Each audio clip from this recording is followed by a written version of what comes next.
Next story.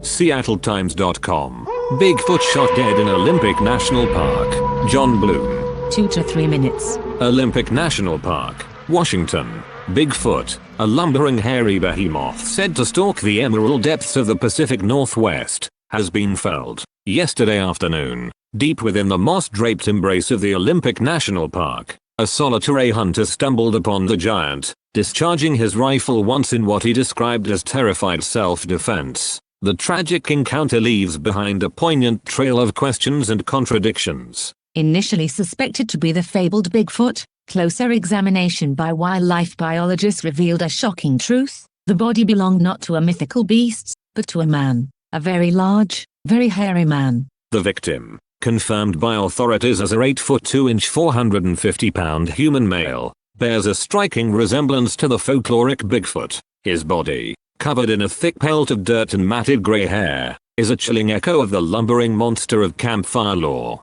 However, closer examination reveals a different story. Autopsy reports point to acromegaly, a hormonal disorder caused by a non-malignant pituitary tumor, as the source of his imposing stature and pronounced facial features. His hands were massive, his feet oddly elongated, and his jaw jutted forward in a pronounced underbite. It's a textbook case, explains Dr. Atlas Moscone, a leading endocrinologist consulted by authorities. The telltale enlargement of the hands, feet, and jawline, it all paints a clear picture. This man lived with acromegaly for a very long time. Sufferers of this hormone imbalance typically die by middle age, but it appears from autopsy photos that his pituitary adenoma self-resolved, which is rare in the medical literature. Initial estimates based on DNA methylation and telomere lengths in epithelial cells place the giant's age at a staggering 112 years, minimum, a testament to his rugged resilience honed by decades in the wild. But the medical marvel masks a deeper tragedy.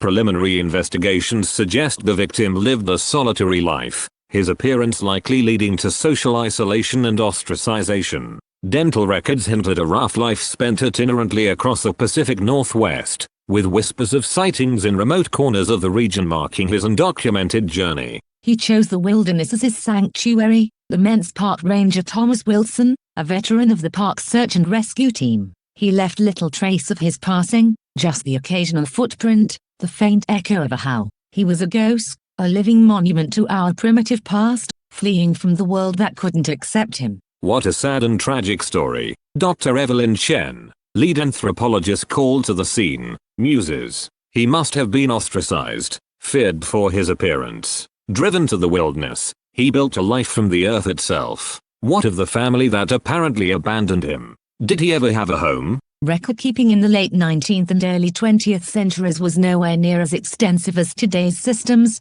but a machine search of existing records yielded one possible match. The giant may have been the indigenous man known as Skookumjem, renowned for his superhuman strength, tracking prowess, and indomitable spirit in the lore of the Klondike Gold Rush. Skookumjem would be well over 170 years old if he were alive today. The hunter who fired the fatal shot, a 27-year-old man still in shock, claims self-defense. He describes a terrifying encounter with a hulking figure emerging from the brush, a guttural roar echoing through the trees. Authorities, sympathetic to his fear but bound by due process, are investigating the incident. The question of whether the hunter will face charges remains unanswered, hanging heavy in the air alongside the silence that now reigns in Bigfoot Forest's domain. The death of a man, mistaken for a monster, leaves a bitter aftertaste. It is a stark reminder of how fear can distort reality, and how society's bigotries can push individuals to the fringes, where even the most human become legends of the wild.